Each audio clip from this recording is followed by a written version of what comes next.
Hey guys, how's it going? Welcome to another FilmSpeak Q&A. And this, listen, this is not just your average Q&A here. We're gonna be celebrating a little bit because we hit a milestone on the channel. Obviously, 14,000 subscribers, which is huge for me. Something that I never even I didn't even imagine like hitting 1,000 subscribers when I first started this channel. But now we're here, and I forgot to do a stream for the 10K that we hit a couple of months ago. But you guys have been super supportive. And obviously we've been getting a lot of new viewers, and those have been translating into subscribers. And sooner than I could have imagined, we hit 14K, which is really insane, and we're already on our way to 15K, which is mind blowing. Your guys' response to just like the direction I've wanted to take the channel in for a little bit has been it's been crazy. So thank you all for that so much. And so yeah, of course, we're going to be celebrating today. We're going to be taking your questions and just hanging out. As I sort of did last week, it's just going to be really casual, nothing crazy. And then yeah, basically because I said that we were going to do or the Tomorrow Never Dies video was going to come out this week, this Wednesday.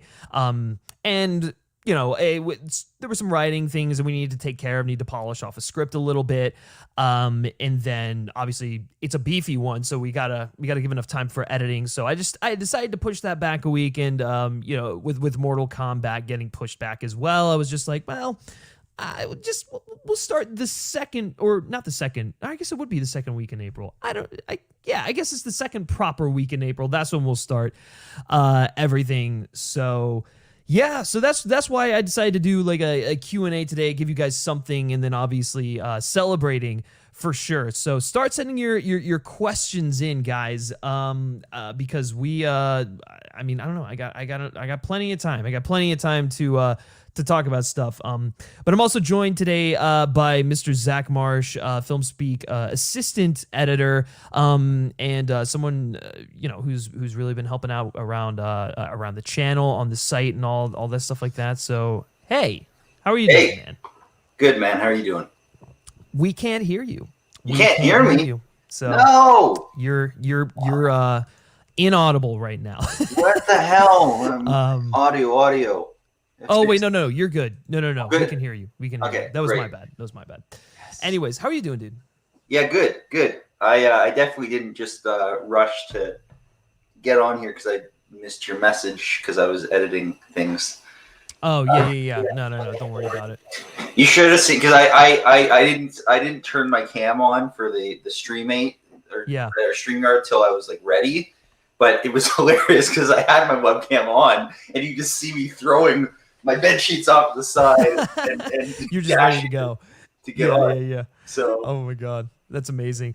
First of all, okay, the first thing that I want to bring up here in the chat, which is incredible, King Zane here is saying, been following you since Men versus Movies. Holy shit.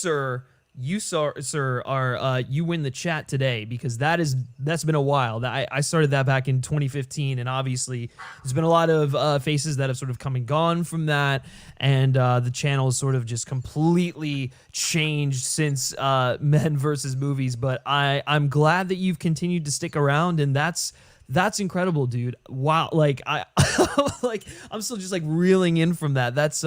That's amazing. Thank you so much, man. I really appreciate that support. We do this. Oh, go ahead. What's like that's like at least like 3 years, 2.5 years or something, isn't it? With Men versus Movies? I started Men versus Movies back in 2015. No, I mean, like for someone to have been following you since then, it would have to be at least like you sort of, because what's it been, like 2 years since you switched to FilmSpeak? Yeah. It's been like I guess like 2 or 3 years. So yeah, actually, probably closer to 2 years. So yeah, I mean that's awesome. I love to see stuff like that. That's incredible. Yeah. We do have a super chat in here from the Gaming and Movies. Thank you very much, man. Much appreciated. Thoughts on Saving Private Ryan? Great. Yeah, it's excellent for sure. It's incredible. They like that movie. My only issue with that movie is the fact that like Matt Damon wasn't on Omaha Beach. So how is he remembering it? Like that's been parodied a lot. That's been joked about. like that's my only thing is that I wish there was a different they found a different way to transition to the Omaha Beach sequence. But other than that, it's one of the greatest war films ever made. It's one of the most honest war films ever made, I think. Yeah, no, I think it is too. I think while I love that movie, and I think it's I mean, for sure, it's unabashedly one of, or not unabashedly, it's undoubtedly one of Spielberg's best movies. I do think that the movie struggles a little bit to match the intensity and just like impact of that first 15 or so minutes, the Omaha Beach sequence, because it's such a it just grabs you by the collar and just freaking shakes you like this. Yeah. And it never really goes back to that. But I do think that there are some scenes like later on in the film, and then obviously the final battle, that sort of do a good job of trying to match that. But it is a movie that just peaks a little too soon. I'll have to admit. Yeah, but I think there's a little bit of intention to that, because that's just what that campaign was like. Like Normandy was like the worst, the worst few days of it, right? And certainly like none of those battles were easy for people to fight through, but just like if you read accounts from people, I think the only thing I'll say too is, it gets pointed out like the brutality of it and everything like that. It gets kind of credited for being the first to do that. I don't really think that's true. I think Come and See is maybe Come and See doesn't have people's guts all over the place, but it's Come and See is really disturbing. And I think the reason that it doesn't get credit for that is way less people have seen Come and See. Like Come and See should be shown in history classes as well, but it just doesn't. Yeah. I mean, it's like a Spielberg doing a World War II movie that immediately like has butts in seats, and it's just given what it's about to. Yeah, it is just. Yeah. Anyways, not to dwell on Saving Private Ryan for too long, but it's fantastic. So, okay, going back in here, a lot of congrats. Thank you guys so much. I really appreciate that. This is this is not possible without your support. So it is really thank you for giving us the platform and the audience and for continuing to be so kind to us and watch the stuff. So,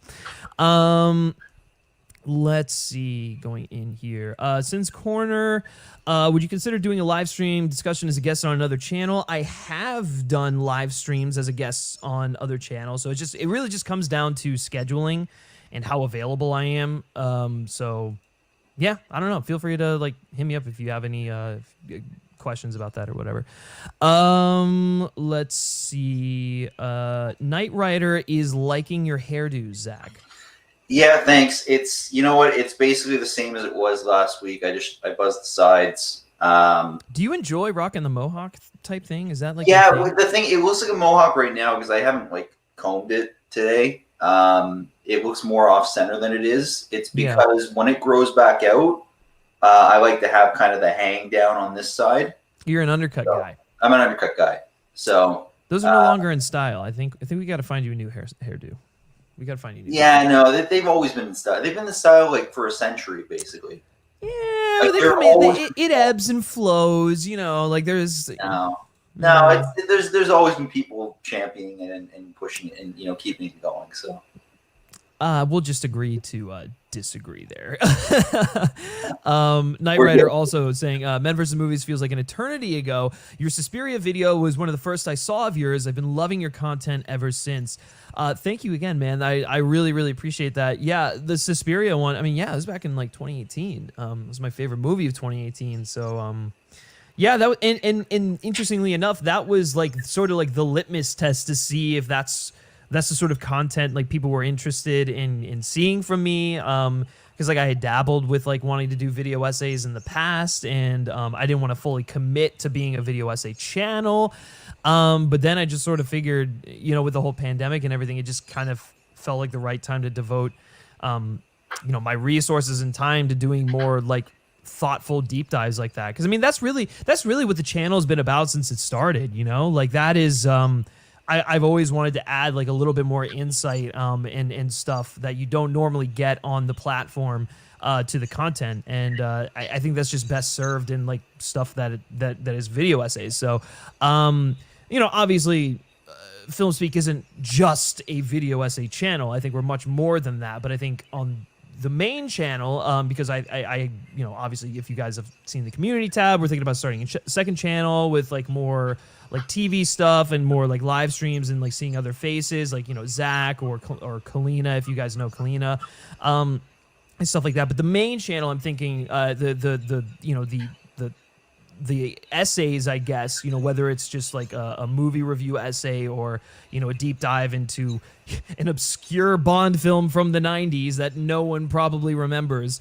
That's sort of the kind of stuff I'm most interested in doing and seeing how we can tell those kind of stories the best way possible. So let's see. Oh, go ahead. I think there's a super chat. I thought I glimpsed one. Thank you. Yeah. I always miss those. So thank you. Keep on me for that. The Upside Dan saying, congrats, Griffin. Thank you so much, man. I really appreciate your support. Yeah, thanks again. And then Justin Jorgensen saying, Transformers 2007 is one of my faves. Thoughts? I love that first Transformers movie. I think that the rest of the series sort of like overshadows how actually enjoyable and like good that first movie is. I know it's sitting at like a 57% on Rotten Tomatoes or something like that, and I get it because it's got like the Michael Bay-isms that we sort of come to expect from his movies, but I also feel like it's like perfectly utilized in that film and it's never like too distracting, and at its core I just think it's a really good sort of coming of age movie. And you get all the spectacle and the action that you would want in a Transformers movie like that. So I really, really love it. I think it's one of Bay's best films, but I don't know, Zach, how do you feel about that first Transformers? I think it's fine. It's probably by default my favorite Michael Bay movie. Really? Like even over something like The Rock or like or Pain and Gain? Yeah, I forgot they did. I'm not a big fan of Pain and Gain. Pain and Gain's probably around the same for me. No, The Rock. Yeah, The Rock is probably a step above. I always forget that he did that because even though it's got a lot of his like shot comps and some of his editing, The Rock feels like a much more restrained film than he does normally. Yeah. So yeah, the first Transformers, I think it's fine. I don't care for any of the sequels at all. It's basically this slope that goes down. Actually, no, that's not true. Because Revenge of the Fallen is a complete piece of shit. Revenge of the Fallen is really, really bad. So it goes like this, and then it goes like kind of like it basically goes like that. Yeah, like it goes 1 inch back up, but they're all I don't know what's worse, The Last Night or Revenge of the Fallen. No, The Last Night is awful. Dude, I had like I vividly remember walking out of that movie because I had a physical reaction to it. Like I had a migraine headache and I was just so pissed off. I really think that The Last Night is one of the worst films I've ever seen in my entire life. It's one of the worst theater going experiences I've ever seen. It was just like nonstop noise and like nonsense and just stupidity. That's like every Bayism imaginable dialed up to 11. Like Revenge of the Fallen is bad, but it's like it never reaches the egregious levels of The Last Night, which is insufferable.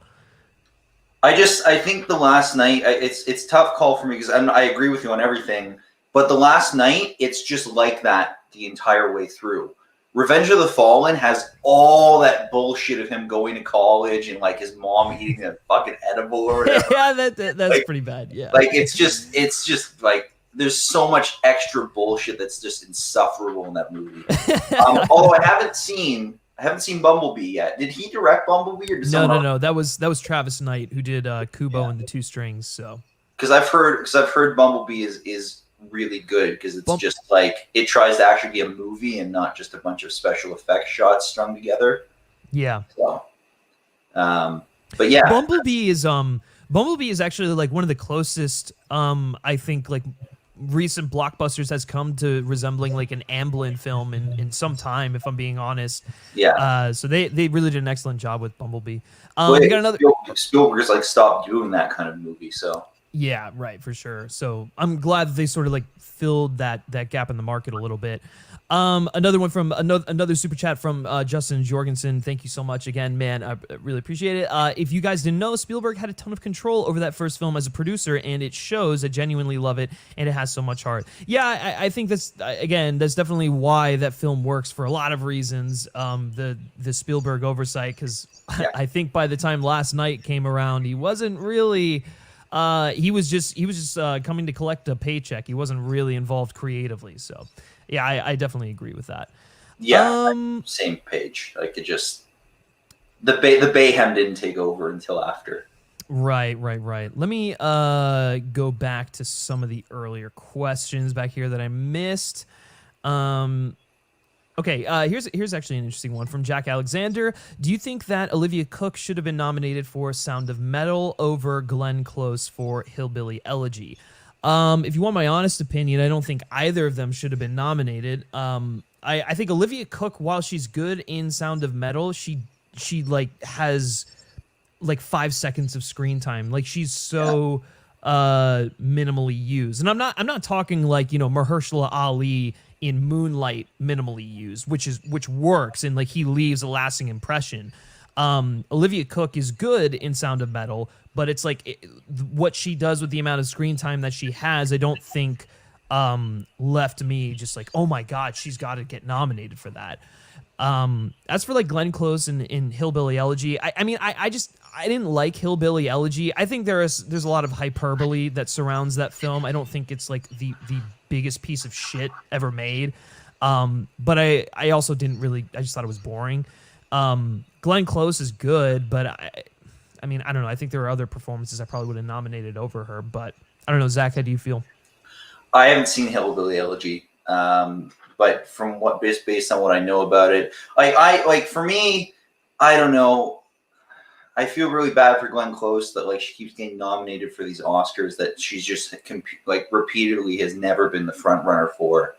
Like just I feel like she's going to be another Peter O'Toole where she gets all these nominations and just never happens.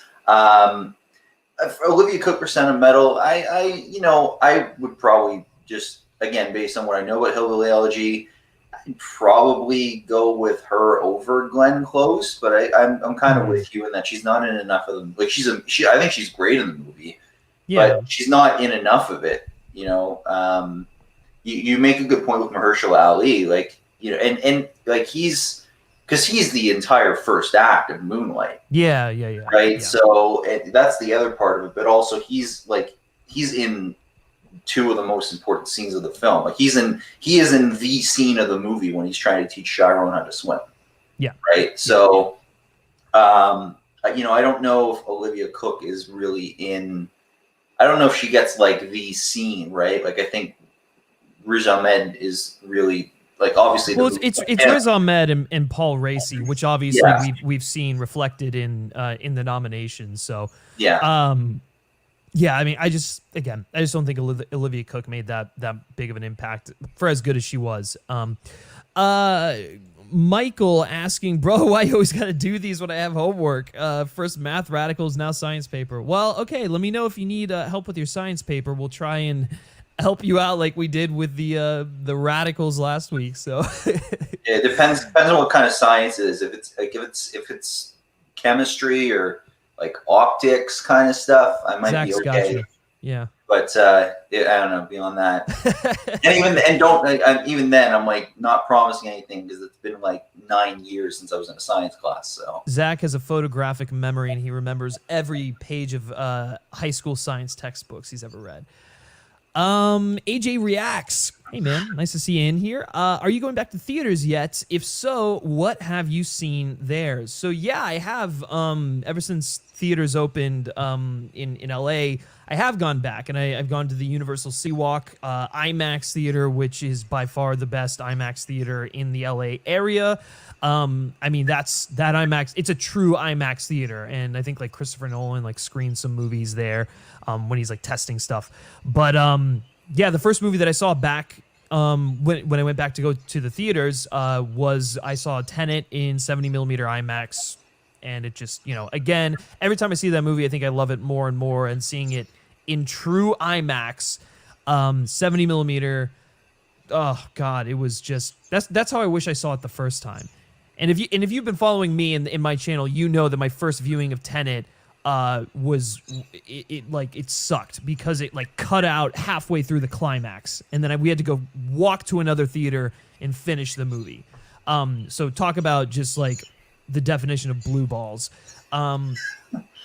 So I got to see Tenet there for the first time in IMAX. I was gonna go see Godzilla vs. Kong there, and I actually still probably will, because that movie needs to be seen in that kind of an IMAX theater. But I just haven't gotten around to it. But Zach, I don't think you've been back at all. I have not been to a theater in 13 months. That's crazy. The last things I saw, I just pulled up my Letterboxd diary because I couldn't remember what one of them was. I saw Emma, Portrait of a Lady on Fire, and then the very last movie that I've seen in a theater, and hopefully this changes because I don't want this to be the last movie I ever see in a theater, is Disappearance at Clifton Hill. Yeah. And if you don't know what that is, and this goes for the people in the comments too, there's a reason you don't know what it is. It was fucking terrible.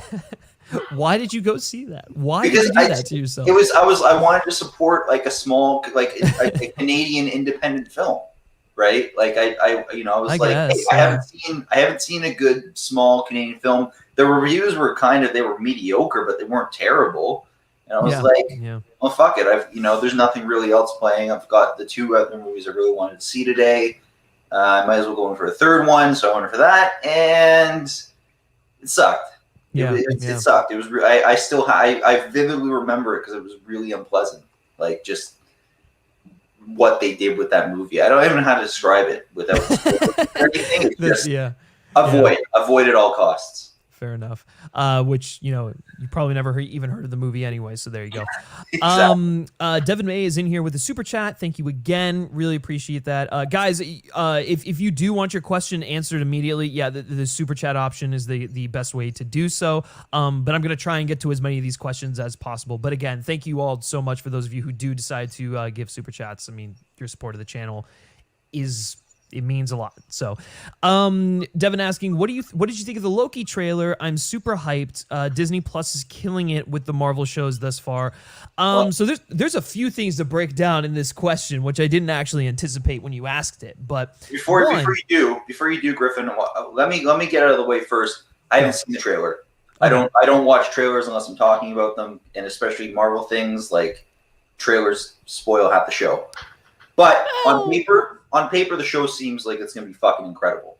So really? Okay, so you're like really stoked for the Loki series then? Yeah, and I wasn't, but just the basic premise that I saw, I was like, oh, okay, you know what? This might be, and part of it's because I like WandaVision, and I like what they did with that, and this has some of that going in it, magic kind of stuff. So yeah. I'm on, and I think Loki's a great character. So. Yeah, no. I wasn't really on board with the idea of the show just because I thought Loki had sort of been played to death. I was just sort of like over him and his shtick, and it's just like they never really committed to him being a villain. They just always sort of like had him tiptoe in this weird gray area, which I guess is part of the appeal to the character. Well, I mean, he was a villain in the first Avengers movie, but. Even like with what happened after that, it just sort of like feels like they tried to backtrack on that just because they're like, oh, we see the potential in this character. Yeah. We can mine him for stuff. And so that's always bothered me. And so going into this series, I was like, why? Why do we need a Loki show? I don't like, that it was probably the one that I couldn't have cared any less about. But then, they had that investors meeting back in December, and I saw the first teaser for it, and I was really impressed. I was like, this is interesting. This is something cool that you're sort of doing here, sort of like a time heist sort of thing, and then like him going back into different moments throughout history and whatnot, and I guess like the organization with Owen Wilson, like that seems like it'll be interesting. So yeah, like and like understanding that it's kind of loosely going to be based off of like, what is it called, like Secret Agent Loki or something like that. There's like a comic run of that. I was like, oh, okay, well, that's, if you're gonna do a Loki show, yeah, that's the way to do it. So with that and that first teaser trailer, I was like, okay, cool, I'm on board, which is, you know, something that I didn't think I would be when they originally announced the project. Yeah. The newest trailer didn't really move the needle for me in terms of excitement. Like I'm still as excited as I was. Well, I'm going to take that back, but there's a reason why. I'm essentially as excited as I was when I first saw that initial trailer, but the new trailer, I was just like, oh, okay, so we have a better idea of sort of like what the plot is, what's going on, all that stuff like that. But I think for me, I'm getting a little marveled out. And I'm not gonna lie, like the back-to-back Marvel series, which I know is stuff that people love, and I'm so happy if you're enjoying that. I'm glad that you're enjoying that. For me, I just sort of like I enjoy the break. Like the twice a year releases, I dug, right? Like you get one at the beginning of the year, and then you get one towards the end of the year. And I think that worked. That was a great way of doing it. Now we're getting like all of these TV series. Like there's going to be like 4 or 5 TV series on Disney Plus for Marvel by the time it's all said and done. And I'm just sort of like a little bit exhausted. And you know, I was feeling the exhaustion at the end of WandaVision because that the finale to that show did not live up to the rest of the series. And it retroactively makes some of the stuff in WandaVision worse, which I know is insane because I literally have a video called "Why WandaVision is Perfect," and I stand by everything I said in that video. But you know, obviously that was made and written before the finale, and so that's the last time I ever do that kind of thing. I warned you. I warned you. Man, I wanted to get it out. I'd been sitting on it for like 2 months, and I was like, I feel like they're going in a good direction. I don't want to change anything. Like we're fine. We'll be fine. They're not going to botch it in one episode. Lo and behold, they did. Falcon and the Winter Soldier. If you follow me on Twitter, you know my reactions to it have been very lukewarm to negative.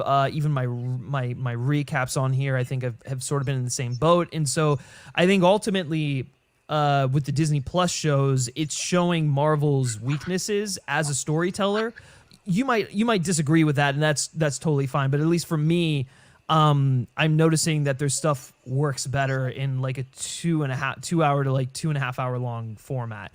And you know, I don't know, like the Disney Plus shows haven't really done a whole lot for me. I'm not that impressed. I was with WandaVision, but then they, you know, uprooted that in the last episode. But I think that's going to be a video that I sort of tackle, you know, maybe next month or something like that in regards to Falcon and the Winter Soldier and some of the issues that I have with that show, which there's a lot.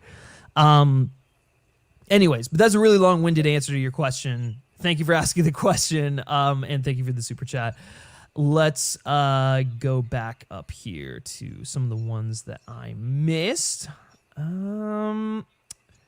Okay, Kieran Langer asking, are you excited for James Wan's Malignant? He's being very secretive about it, and the rumor is it will be a giallo horror. Really excited to see Wan take on another original horror. He's one of the best. Well, yeah, I think that's the key reason to get excited about that, is that it's going to be an original horror film. I mean, granted, I've sort of been in the dark on it. I haven't really read too much about what it's, you know, what the style is and stuff like that. So if it's actually going to be a giallo film, yeah, that's really exciting for me as someone who really enjoys that subgenre of horror. And yeah, I mean, James Wan doing an original horror movie, I mean, what's not to get excited about it? So I'm waiting for that first trailer to sort of like sway me in one direction. I know there was like test screenings, and like the response from the test screenings have been very negative. So I don't know. Then again, can you really trust test screenings? Who knows? But Zach, are you excited about this? I mean, not like overly. I'm not like going to be climbing over people to see it, but yeah, I'll watch it at some point. I don't mind James Wan's movies. I think he's gotten better as a filmmaker over time. So, you know, yeah, it's not top of my list, but yeah. Yeah, no, for sure. This is a fun one. Nicholas Baker asking favorite director-writer duo. Mine is Fincher and Sorkin in The Social Network. So I guess, are we talking about like a writer-director duo in general who have collaborated multiple times, or are we talking about writer-director duo in one film? I guess, Zach, I'll leave that up to you to answer first, whichever way you want to take that question. Well, I mean, mine's really simple. My favorite writer-director duo is Paul Thomas Anderson and Paul Thomas Anderson. Well, that's not really, that doesn't count. Well, it counts for me. But no. But I mean, dude, like, is there anyone in Hollywood like who is better simultaneously at both things than PTA?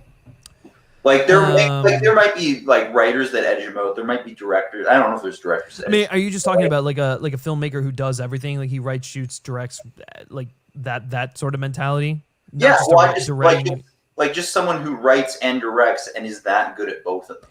I mean, Denis Villeneuve is pretty excellent at it, and like I know people would probably disagree with me, but I think Nolan's also pretty good at it. And also, I'm trying to think. I mean, Spielberg is good when he's on his game. Yeah. But okay, but back to the the original question, and like just a writer duo, two different people. What's your ideal combo?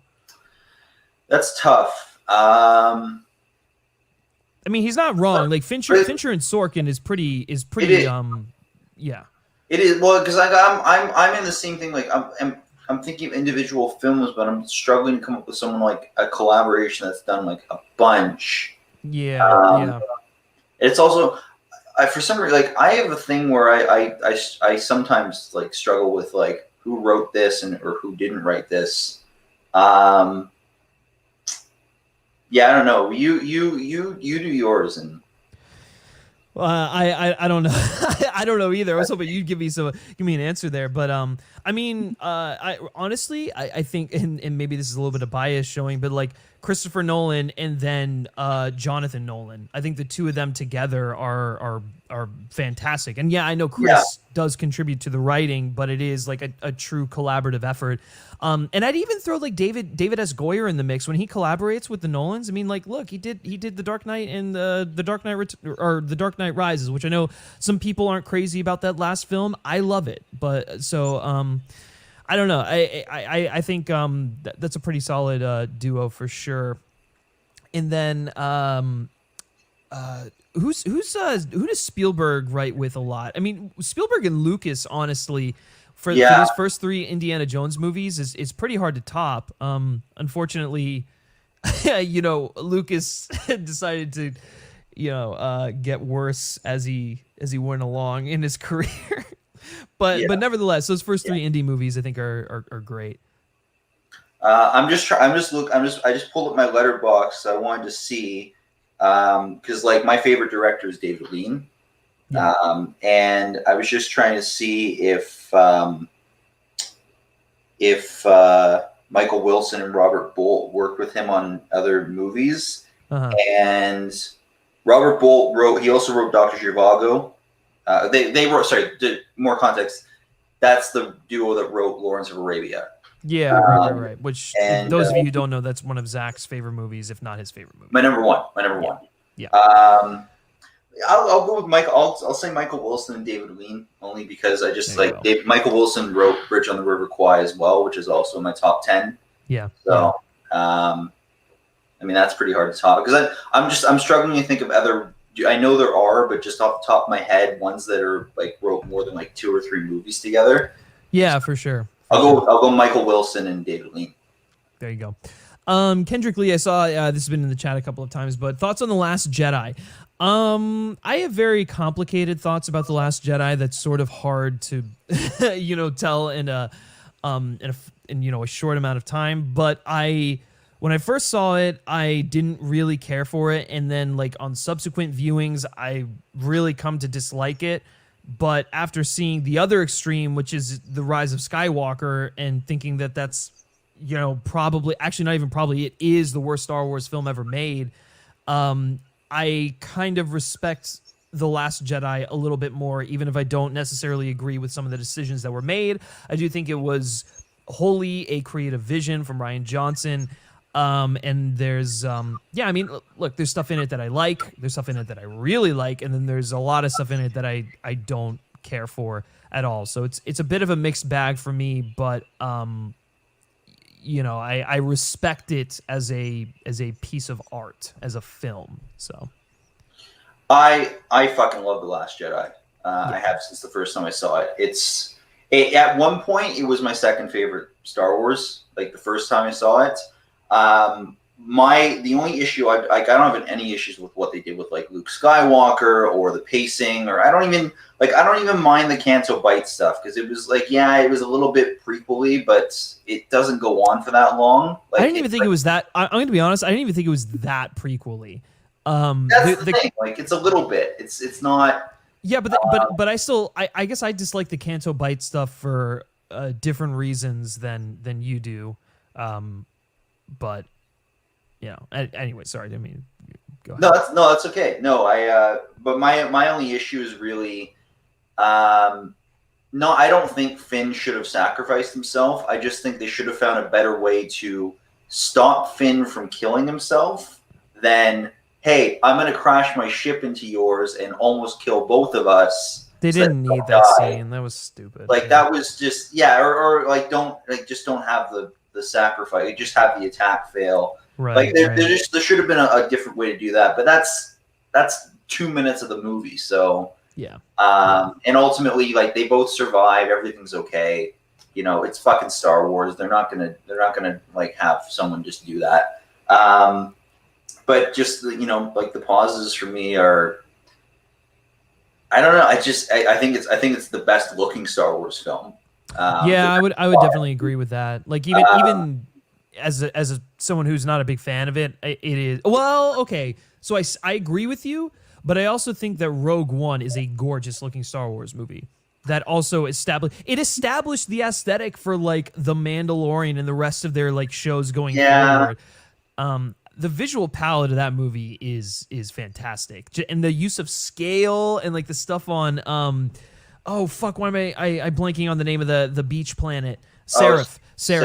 Yeah. The stuff on Seraph was, it was so gorgeous. I don't know. It gives The Last Jedi a run for its money. I'll say that much. I feel like the effects in Rogue One, there was like, cause things that, you know, the things they've done on The Mandalorian, like the wraparound, not green screen, like there's a term for it, like the dome that they shoot The Mandalorian in, so they can make it look like, they can basically just make this set look like anywhere. It's like a wraparound green screen. Like, they hadn't had that yet, I don't think. Just some of the effects on Rogue One, they kind of look like a fan film to me. No, there was something missing to the effects. And granted, Rogue One's my least favorite Star Wars movie. So, like, but I'm not trying to The Rise of Skywalker? Are you kidding me? I don't even know. Like, I hate The Rise of Skywalker, but I don't even know. Like, I think I probably dislike the Attack of the Clones more. It's not far. Like, they're separated by nothing for me. But maybe you should rewatch The Rise of Skywalker and Rogue One, and then I don't want to ever rewatch either of those movies. If I do a watch through of the saga, I'm ending with The Last Jedi. Well, I mean, that's fair. I would too. So I also just wouldn't watch the sequel films. So there's that. Wow. Yeah. You know what? I gotta be honest. I don't get people's beef with The Force Awakens. I think The Force Awakens is just. Oh no, it's great. I love The Force Awakens, but like The Rise of Skywalker makes me dislike The Force Awakens. So I agree. Like, it harms the other two in retrospect, but I think you solve that by just not watching it again. You know, by writing it out, basically, because I just feel like The Last Jedi, there's a little bit of it's a little bit messy as an ending, but it's kind of an ending at the same time. You know, because I just think that it's kind of the way that it leaves off, like the resistance, but also the way it leaves off the First Order is like they're both kind of fragmented and off their separate ways. Again, you have to stretch a little bit, but it works as an ending better than The Rise of Skywalker does. I know that much. Yeah, Rey Skywalker is one of the dumbest lines ever in that entire fucking saga. That's anyways, that's one of the least stupid lines in that movie. It is, and exactly. It is one of the least stupid lines in the movie.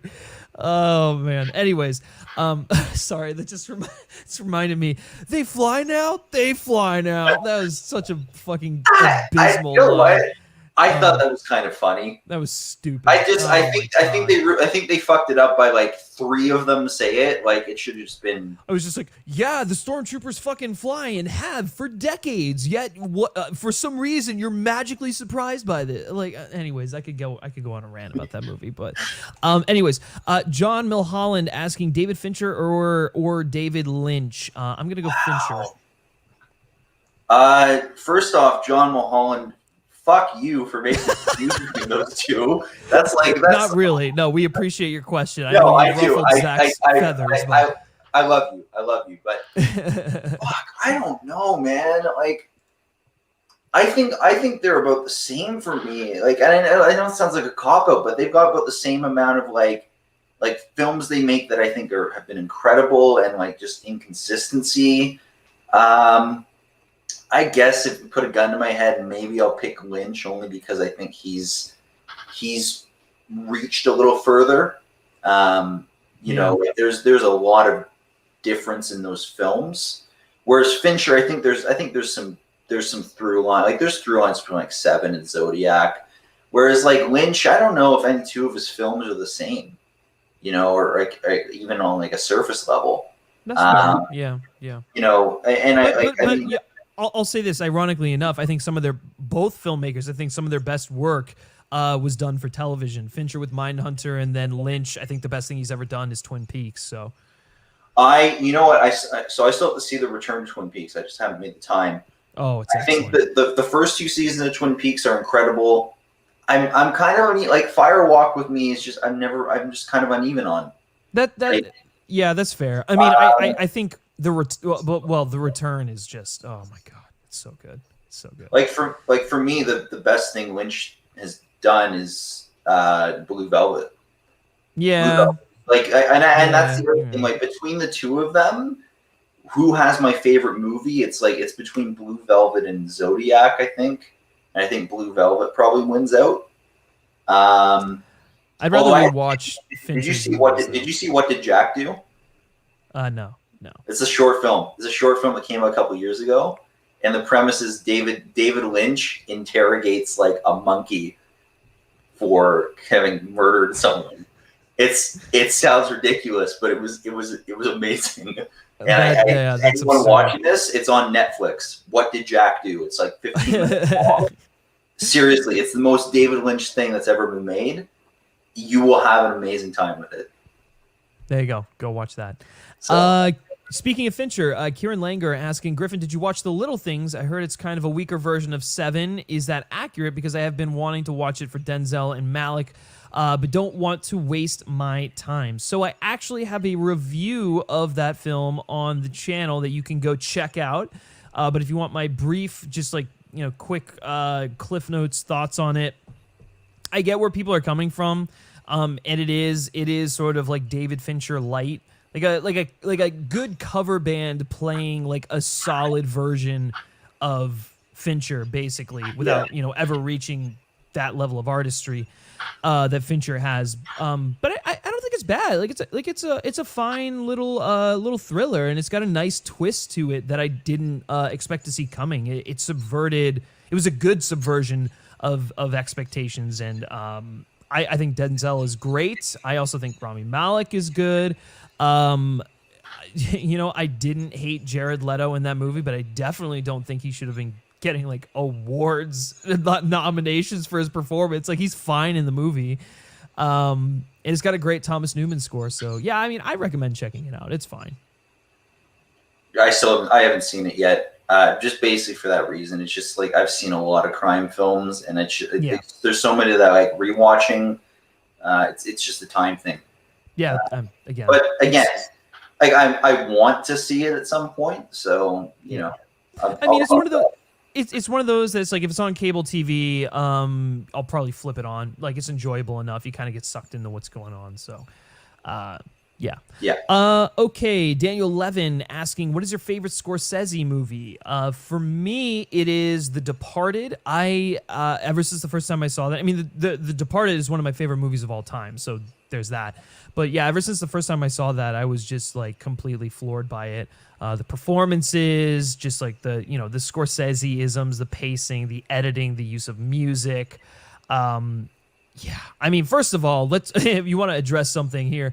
Why Leo wasn't nominated for that movie is still beyond me. I understand it was like the Departed Blood Diamond debacle, and he got nominated for Blood Diamond.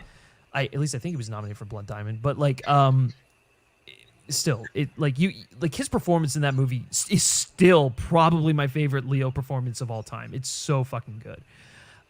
Anyways, Zach, what is your favorite? Oh, Raging Bull. It's easy. It's like I have 3 other 10s that I've given Scorsese. Like Taxi Driver's not so like Taxi Driver's pretty close behind it, but it's Raging Bull. Although I will say, when I was about 13, 12, I saw it when I was way too young. Let's preface it with that. Casino was my favorite movie ever made for like a year or two of my life. Yeah. So, Casino was at the top for a period as well. Yeah, Casino was such a weird viewing experience for me because I watched it when I was like obviously way too young to be watching it, but I was just like I had heard about it or I saw like something and I was like, oh, that seems interesting. And I think this was right about around the time when I discovered The Departed too. So like still very base level film knowledge around like the early 2000s and everything. And so I was like, okay, well, I guess I'll check out Casino. And I'm watching this and I'm like, is the whole movie, is this whole 2.5 like almost 3 hour long movie narrated? And so I just remember watching that and being like really like thrown off by it. I was like, there hasn't been a line of dialogue like delivered like normally throughout the entirety of this movie. That was just sort of like a weird thing that like threw me off, but it was a great movie. Like I loved it. I just think it's a really ballsy and unique way of like telling that story, sort of like the dueling firsthand accounts of like how that whole thing went down, you know? Yeah. I like for me, Casino is because everyone, Goodfellas is rightly praised, but a lot of people jump on it as like the best one, and people, the criticism that gets thrown around Casino is it's Goodfellas in Vegas. That's not true. It's not. Well, it's not. But also the thing is, like, for the similarities between plot structure and whatnot, but there's just a few. Yeah. Goodfellas is an incredible mob movie, but like it's another mob movie in New York. Yeah, but it also, like, I feel like when Goodfellas came out, it completely just like shook the genre up. Like there had never been anything like that, and it's like, yeah, okay, it's another mob movie set in New York, but it's also like arguably the best mob movie set in New York. The Godfather exists. I still think Goodfellas is better. I think Goodfellas is better. Goodfellas is better. I'm going to pray for you. I'm not really going to pray for you. Are you a part 1 guy or a part 2 guy? Oh, fuck. You know what? Like I'm with Coppola in that part 1. Like they're one movie. Yeah. Right. Like they're 2 halves of the same film, even though they do work individually, each on their own. So in my film ranking list, they're tied for number 3. Yeah. Right, together. But if you put a gun to my head, I've always been like that. It's like the first one by the thinnest of hairs. Is it because of Marlon Brando? Yeah, I guess that's what tips it over. But it's also like Abe Vigoda's only in the first one. And just I think the thing was just you watch that and you can there's certain movies that were that influential, and you watch them now, even if you watch the first time now, you can feel cinema changing. Or television shows, like if you watch The Sopranos now, you can feel television changing while you watch it, even though it's been 22 years since The Sopranos started. Yeah. Sure. So it's I think that's all it is. But really, they're both like 11 out of 10. Like there's. Yeah, no. They're both like 2 of the best movies ever made. So everyone you know, everyone up to like whoever served tea on set should have been nominated for an Oscar. Yeah. So yeah, for sure. Yeah. Devin May in here with another super chat. Thank you again, man. Really appreciate that. Thoughts on Space Jam 2 trailer? Feels a little Ready Player One to me. Original is one of my childhood favorites, though. I'll here with another hot take. Here's my controversial opinion. I think that Looney Tunes Back in Action is a far superior film to Space Jam, and it did exactly what Space Jam was trying to do, but like as an actual movie with a cool narrative, great characters. It took advantage of that like Looney Tunes cartoons IP and everything, and then it also had some like actually surprisingly clever pop culture jokes just like thrown in there. Brendan Fraser is so good. Steve Martin's hilarious. And dude, Timothy Dalton. Yeah, dude. Oh my god, I was about to bring that up. Yeah, Timothy Dalton in that is so fucking funny as like a James Bond knockoff. Yeah, that was great. There was a couple other things in that movie that just so many quotable lines, just like weird things happening. The other thing that I really liked about it is the human characters, the real life people. They never took away from the Looney Tunes, which is the main reason you're going to see this. Like you want to see them interact with like the humans and stuff like that. And I thought they put the Looney Tunes first, and then they put the human characters, and it was just this beautiful concoction that is so fucking underrated. Like if you've never seen Looney Tunes Back in Action, if you weren't born or you were too young or it just like passed you by, go watch that movie because it is an absolute blast. Yeah. I mean, again, I haven't seen the trailer for Space Jam 2.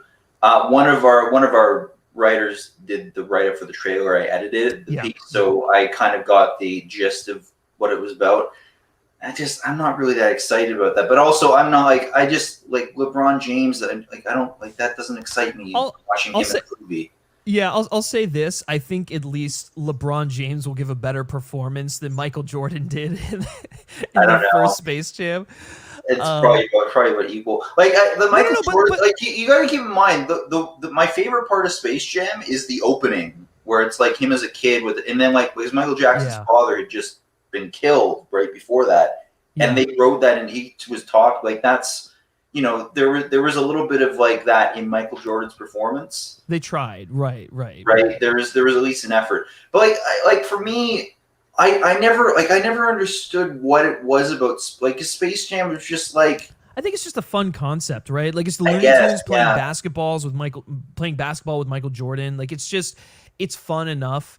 I don't think it holds up as well now, and especially Michael Jordan isn't an actor, so I don't think he's giving a great performance. But but where I was going with the LeBron James thing is that I think that LeBron James, because he had that great role in Trainwrecked, which not a great film. I think there were some funny moments, but like he was one of the standout parts in that film. Him and John Cena stole that movie from me. Yeah, I forgot about that. I was so pleasantly surprised with how competent of an actor LeBron James was, just because it's like he hadn't done anything like that before. So I think now in something like Looney Tunes or Space Jam or whatnot, it could be interesting. As for the trailer itself, because I know we haven't really addressed it, I thought it was fine. I didn't hate it. The Ready Player One sort of thing, I agree with that, and I didn't care for that part of it, even though I knew that was sort of going to be a thing going into it. But the rest of the trailer, like seeing LeBron James as like a 2D animated Looney Tune character was pretty great. I actually kind of like the where I think the heart of the film is going to be, which is like the relationship between him and his son and stuff like that. I think that's going to be interesting. And then Don Cheadle as the villain, I think is great. That's such great casting. So my expectations aren't very high. I just want it to be fun and entertaining. But I will say the Ready Player One thing does have me a little trepidatious, but nevertheless, we'll see. It was a fine trailer though, nothing crazy. I think the one point I'll give is like we're 25 years further in CGI, so that'll probably be a big benefit to the film because like that's the other true. thing, like, yeah. If like And I don't remember that much of Space, but I just remember the effects even back then, like when I saw it as a kid, looking really kind of cheesy and cheap. Yeah. It's just like, I mean, like, you know, they hadn't been that long. Like, Who Framed Roger Rabbit was like, I think was one of the only things that had done that before then. So yeah, you know, for sure. Golden Light Pictures is in here, and he is asking Bond versus Bourne, who would win that fight? If we're just talking like a literal fist fight, Bourne would probably win it. Yeah, Bourne would definitely win. But like, if we're talking, you know, if you bring firearms into it, or you bring like some kind of like scheming to take each other down, like fights and stuff, Bond probably would. Yeah, I agree. I mean, Bourne's sort of like, I mean, they're both somewhat of blunt instruments. I mean, that's sort of the thing that Bond is at the beginning of Casino Royale, but like he obviously has a little bit more intellect when it comes to espionage and stuff like that. Yeah. And someone like Bourne, who literally is just like, I mean, he doesn't even want to be there. He just has all these skills, and it's just like he doesn't know who he is anymore. Yeah, I think it depends. It's like Bond is definitely like the Batman level tactician, and Jason Bourne is just like the invincible Superman. So it's just like, you know, it depends on the story, like how you're sort of writing it. But just a one-on-one fist fight, you know, in a cage, yeah, Bourne's winning that one. Like, almost every single time. Although, I mean, the other thing, it depends. Like, there's only been one actor. Like, depends on which Bond too, right? Because like, if we're talking like Roger Moore's Bond, he gets fucking ass kicked. Roger Moore's Bond gets his ass kicked. Yeah. Like, Roger Moore's Bond loses the fight before it starts. But yeah, I think if we're talking like Lazenby's Bond or Craig's Bond, you know, it'd be more competitive. It'd be a little more of a fight. Even, dude, I'll even say this: even Brosnan's Bond, I think, because he has the highest kill count out of all of the Bond actors. I think Brosnan's Bond actually would have a good chance against Jason Bourne. Yeah, but it's easy when, and again, we're talking about Tomorrow Never Dies, and I've been thinking more about it, and maybe I've been too hard on it, but at the same time, it's easy for Brosnan to have the biggest kill count when like one of his films basically consists of him running around with a machine gun. Yeah, he definitely does. Yeah, he goes like full like John McClane at the end. Yeah. So But like even still, like even in like The World Is Not Enough, man, he's got a pretty high kill count. GoldenEye's got a high kill count. Yeah. Die Another Day, not a great movie, but he kills a lot of people. So. But again, GoldenEye, he fucking blasts 2,000 Russians with an AK-47 in the first 10 minutes. So yeah, exactly. You know. Let's see here. There was one I wanted to get to about. Let me scroll up here a little bit. Let me look for it. Oh, here it is. Kieran Langer saying, thoughts on Junkie XL's score in Justice League, specifically the Flash theme. Well, I don't think, Zach, you've actually watched Zack Snyder's Justice League yet. I've heard little bits of the score though. It sounded great. Well, I was just gonna say Tom Holkenborg. I think he, weirdly enough, you know, for as prolific of a composer as he is, I feel like he hasn't gotten his due. Like, he hasn't been given the credit that he deserves as a composer. Everyone's like, oh, it all sounds the same. He's just like a Hans Zimmer knockoff. And I'm like, well, no, he's actually got a very, very distinct sound. Like, you can tell when you're listening to a Junkie XL film score. And I think his work on Justice League is some of his best work to date because it's just like an all-encompassing thing. Like, he's exercising every single part of his composer brain, and it works. That Flash theme is incredible. And actually, the other thing I really like about Tom is he has a YouTube channel where he breaks down specific tracks, themes, and motifs from his music in like 30 to 40 to sometimes like hour-long videos. And seeing like a working film composer do something like that like it's such invaluable information if you're even remotely interested in film composition.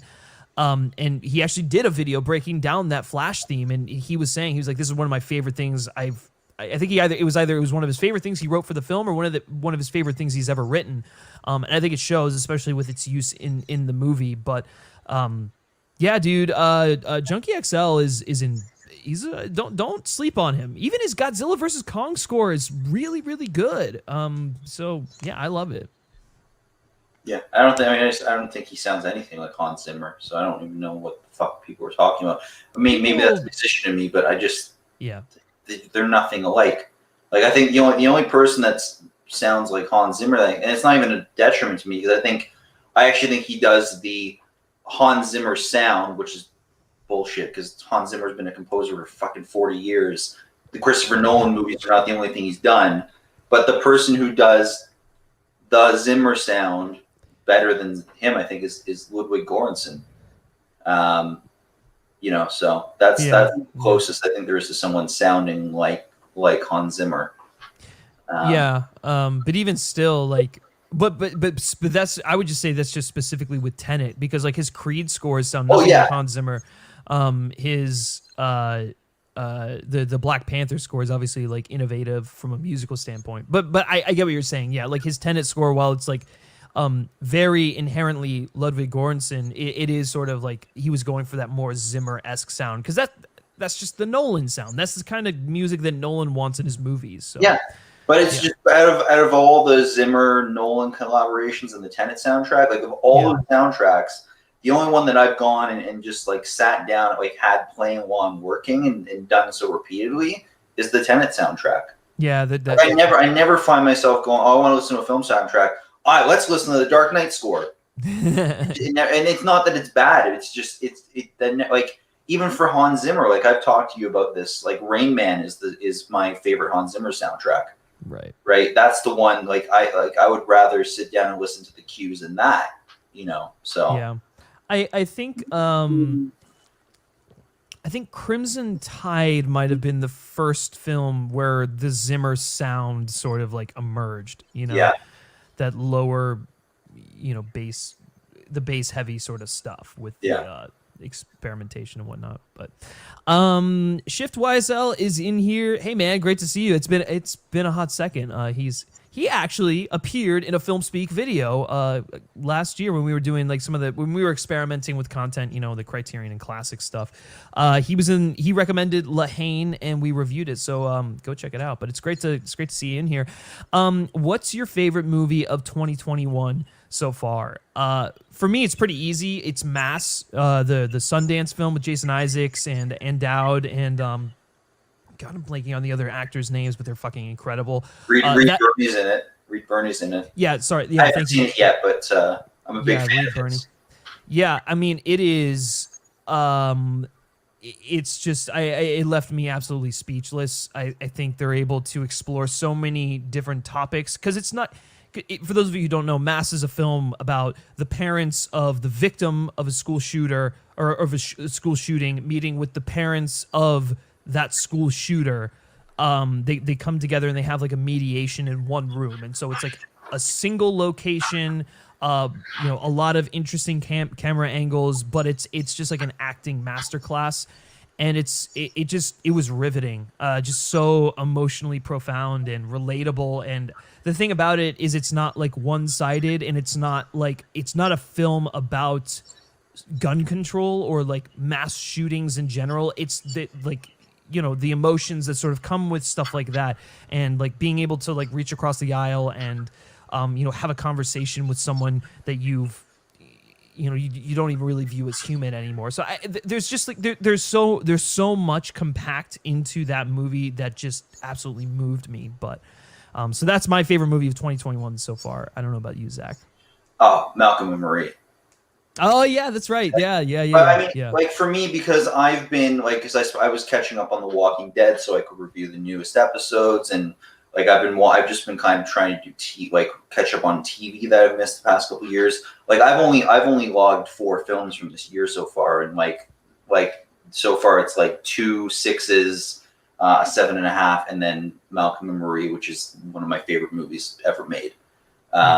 So and I cannot wait for the end of the decade when the opinion shifts on it, because I know it will.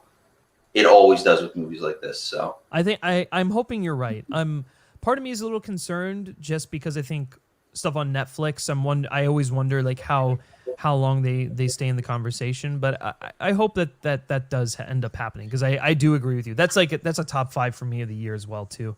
Well, I think like for me, like I think Marriage Story and The Irishman were kind of the litmus test for that, and I still see people talking about both those movies, especially The Irishman. So, which is good, because that movie people bitched about that movie when it first came out just because of the runtime. You watch it and it's a fucking masterpiece. Yeah, like I mean, you know, like the denouement could have maybe been like half the length that it was, but other than that, I had no like the first 3 hours of that movie are fucking perfect. It really moves, like it's really well paced. Yeah. Yeah. Let's see, another question in here. Guys, we're gonna wrap up in maybe like 10-ish or so minutes, so start sending in your final questions here. Another one from Shift asking, have you seen the show We Are Who We Are? Luca Guadagnino directed it. It came out last year. Wish more people would talk about it. It's so beautiful, like Call Me By Your Name. Yeah, so I have seen it, and I agree with you. I think it is one of the most underrated shows to have come out in the past year. We actually have recaps on the FilmSpeak site. One of our contributors, Laura Devine, covered that show week to week, and she did a phenomenal job of like diving into it and exploring some of the stuff. But yeah, it was kind of weird. I guess just because the people had that like hangover from like Lovecraft Country and everything, and they didn't really want to watch anymore, and they were just sort of like, whatever. So they didn't really give it a chance. But it was really great. I agree with you, man. I love Luca. I think he is such a fascinating filmmaker who's able to capture just like intimate human drama. He's one of the best at doing that. That working today, and I agree with you. I think he was able to carry over that same approach that he had with Call Me By Your Name into this series as well. So, yeah, if you haven't seen We Are Who We Are, guys, definitely give that a watch on HBO Max or just like HBO if you have it. Yeah, that's one of the shows that's in my list. I haven't seen it yet, but I remember when Laura was reviewing it. I think. Like weren't they all like A- and above? Yeah, they were all like I don't think there was anything that went below an A. So I think that if that's any indication, it's an excellent show. Yeah. Carlos Villarreal here asking, Zack Snyder's Justice League or the first Avengers movie? Here's a controversial take. I will say Justice League because I think that first Avengers movie has aged poorly. I think the only reason people enjoy it is for the third act, which is, a really good third act. But again, I haven't seen Zack Snyder's Justice League. I'm gonna go Avengers because I have a feeling after I see it, like I don't like Zack Snyder, and I like the first Avengers movie a lot. I will say though, I agree with you. My estimation of it has gone down a little bit, not from where I think it's mediocre, but there are some pacing issues. The 16:9 is fucking weird because it just looks like TV. Well, that entire movie feels like it was made for TV. Like it has that cheapness to it. Like the writing is so like everyone praises. I mean, obviously.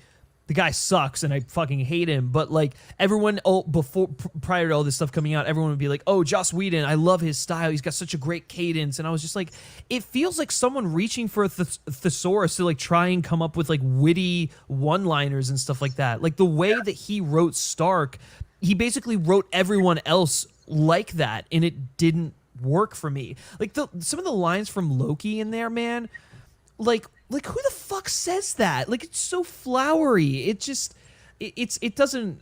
I don't know. Everyone loves the script for that film, and I've never fully gotten on board. But I mean, obviously the movie is great because of the cultural impact, because of the excitement of seeing all those heroes on the screen for the first time, and dude, obviously that third act is pretty damn hard to top when it comes to just like comic books moments, but I don't know. That movie's kind of a snooze fest for most of its runtime. I just think it's the progression of the MCU because even the fight between Obadiah Stane and Tony Stark at the end of the first Iron Man, like that hasn't aged very well either. Like when he slaps him with the motorcycle and stuff, like it's just like that was still like that was only the 6th movie, and really, like they had just been coming off this break after Iron Man 2, and like they basically made Thor and First Avenger and Avengers like all like right next to each other, overlapping productions and things like that, and cast members are going between movies. So, you know, I think that's they still had to figure out how to really do this, like to really to be pumping out content like that. So there's oh, go ahead. No, I was just gonna say, like, you know, I agree that it hasn't, you know, it shows its age a little bit, because even Iron Man 3 came out right after that, and that movie has aged 1,000 times better. It's aged incredible. That is that is my second favorite film of the MCU, and I used to fucking hate that movie. So that shows you how my opinions on these movies have sort of changed too. But also, I catch the irony, guys. Yeah, the Avengers poster in the background right there. Some of you are saying that. Listen, that is one. That's like I got that poster when I saw that movie in IMAX at midnight in 2012. Like I went with two of my best friends. I dressed up as Captain America. Like one of them was Iron Man, the other was Thor. Like that was a fucking event to go see. So like when that film first came, I mean, and my God, I went and I saw it in theaters so many times. Like you can't understate the cultural impact of that movie. It just, there was nothing else like it, and it was an amazing movie to experience with an audience. Just the giddiness, the excitement, and everything. Like it's just when you watch that third act for the first time, it's like, oh my God, this is so cool.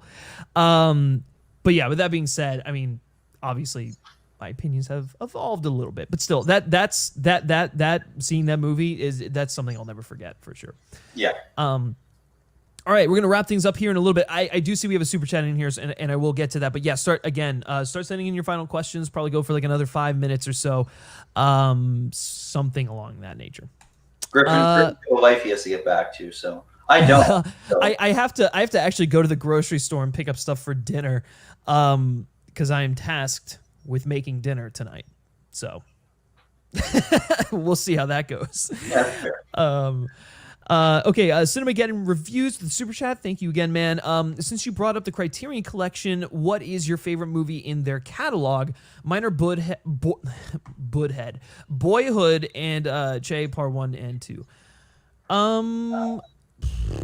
That's a really good question. Do you have a favorite Criterion? I'm pulling up my flick chart because I want to be like scientific about this and really fit, because like. This is hard, yeah. Because I own like 45 Criterion discs, but it's difficult remembering what is and what isn't in the Criterion collection. This might not be my favorite, but I really love the On the Waterfront Criterion. It's just, you know, it's perfect. I mean, that's one of Marlon Brando's best performances ever. So. And just the you know what they did for the Criterion, I thought was really good. Fuck, I'm trying to think. Well, I believe I have mine. I bought, because Doctor Strangelove is in the Criterion collection now, right? Yeah. So that would be because that would be my one, because I don't believe that's my. Oh, you know what? I'm sorry. I was thinking like in terms of just like all encompassing like bonus features, the interviews, the packaging, and everything like that. I wasn't necessarily thinking like my favorite movie in Criterion.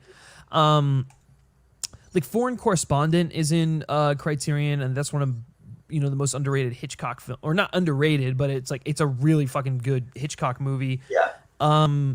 I think that one, like Foreign Correspondent, has his reputation of being the Hitchcock film that lost Best Picture to another Hitchcock film. Yeah. So. Yeah. But that one's really good. I also love. Pan's Labyrinth is in the Criterion. It's such a great film. I gotta go. I have them like over my shelf in another room, but I'm not gonna go over there right now.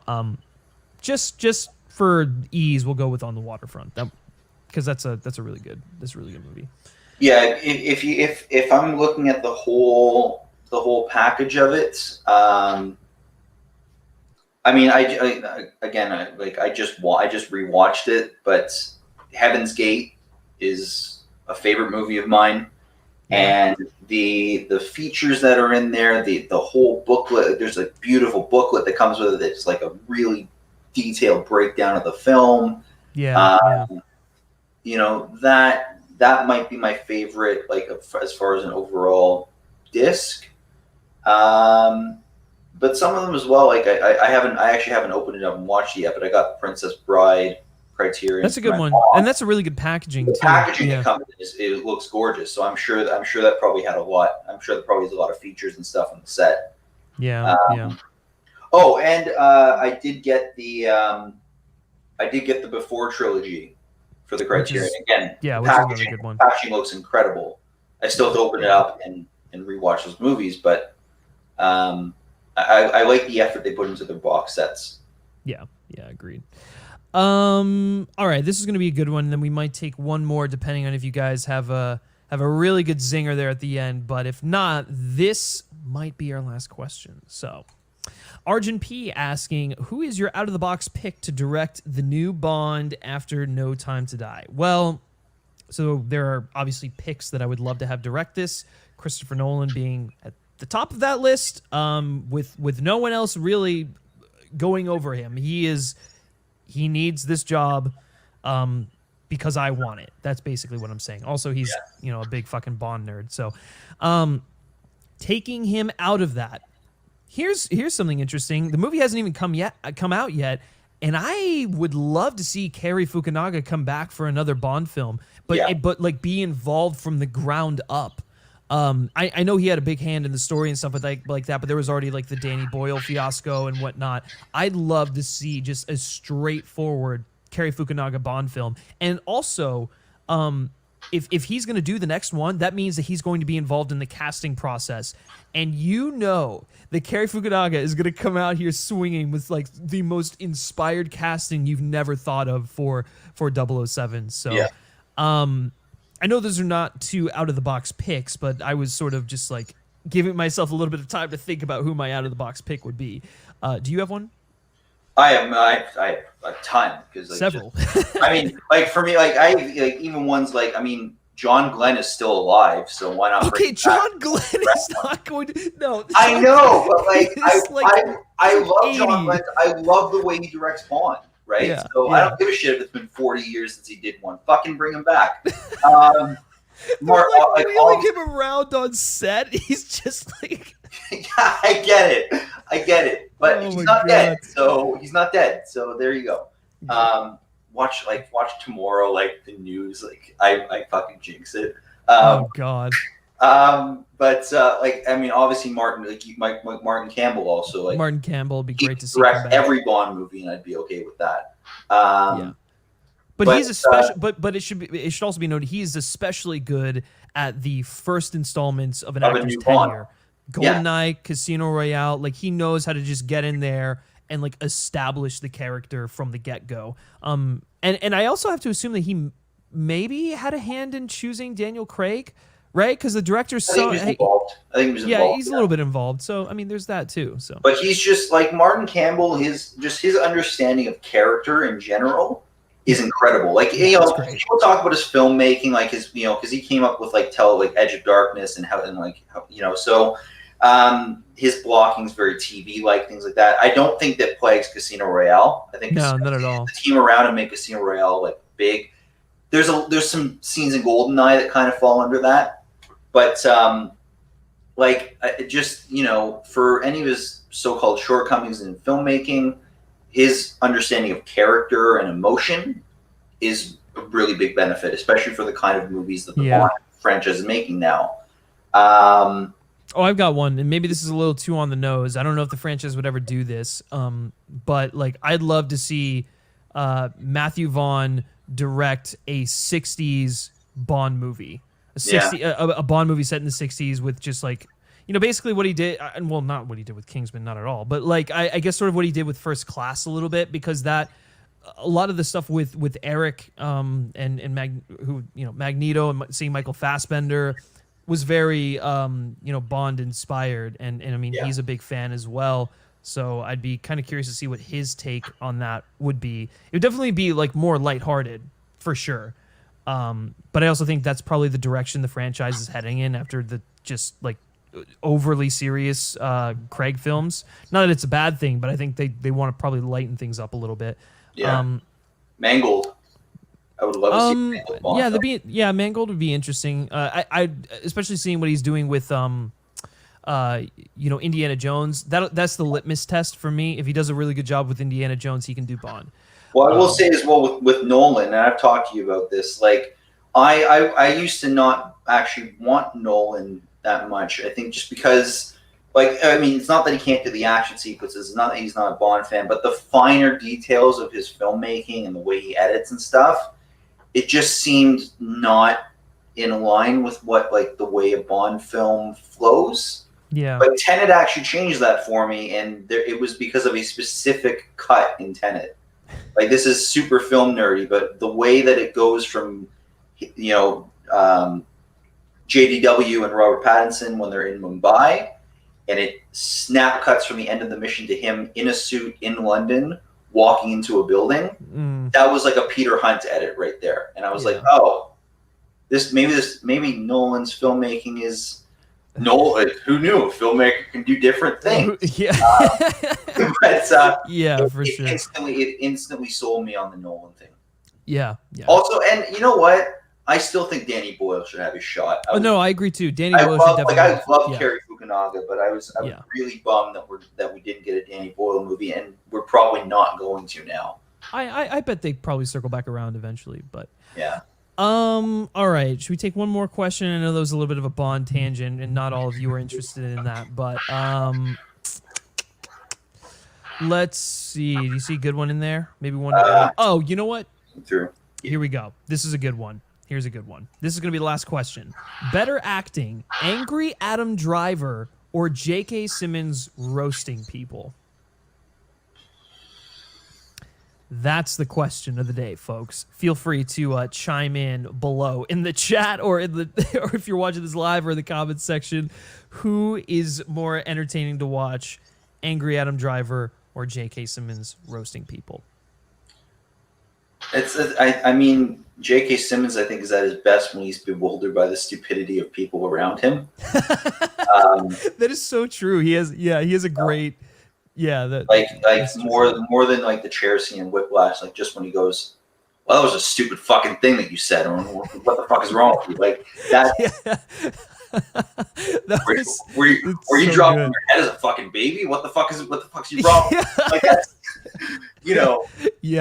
that's like straight up. That's one of my favorite performances of all time. So like, I would probably go Simmons, but honestly, like Adam Driver in Marriage Story, as like the fight between him and Scarlett Johansson is like one of the most viscerally, emotionally draining like scenes I've ever watched. Like it's really, really good acting on both of their parts, and they're both like feeding off of each other. And obviously, like Driver punches the hole in the wall, and this become a meme. But like it's really effective in the movie. Like I ended up crying because of an argument. Like that's crazy to me.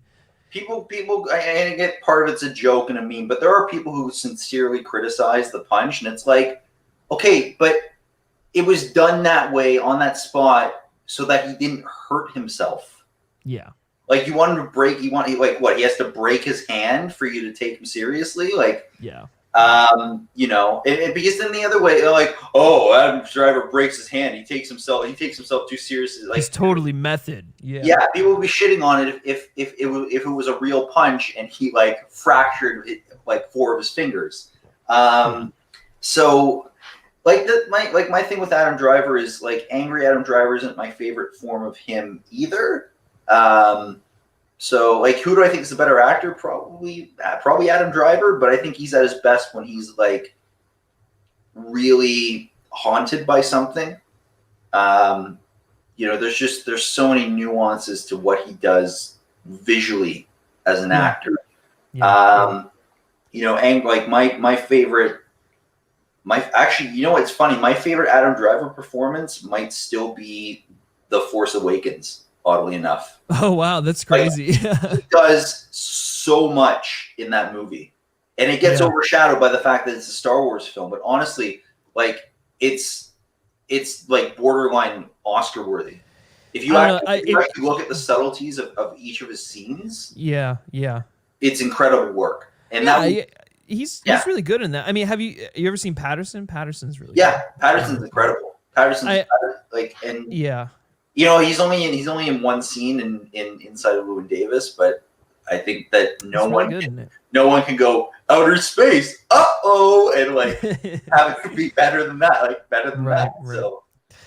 Well, there you go, folks. That is the question of the day. Which is better, acting angry Adam Driver or J.K. Simmons roasting people? I think that is an excellent question, and that is what we're going to close out on for this Q&A. Again, thank you to each and every one of you who asked questions, who submitted super chats, who have supported the channel since the beginning, who are new and supported the channel. Like, it means so much. We do these live Q&As so that we can interact with you all a little bit more. And quite frankly, they're a lot of fun. So and then also, yeah, we just hit 14K a couple days ago, so that's like kind of unreal. So again, thank you to each and every one of you for all of that. And if you are new, this is kind of a weird jumping in point, but hopefully you just dug the conversation. Feel free to like this video, subscribe to the FilmSpeak channel for more Q&As like this, video essays, television recaps, all that good stuff. We'd love to have you be part of the community here. Thank you so much, Zach, for joining me on this Q&A. Where can everyone find you? Yeah, I won't go into as long a spiel because I was just on one of these a few days ago. But Letterboxd and Twitter and technically Instagram as well. Yeah. It's Zach B. Marsh, Z-A-C-H, B as in Bob, M-A-R-S-H. If you like me specifically, you can follow me on Twitter at Griff Schiller. All right, guys, thank you so much for doing this, for supporting the channel, for everything, and I will catch you back here for the Falcon and the Winter Soldier recap on Friday. Until then, take care.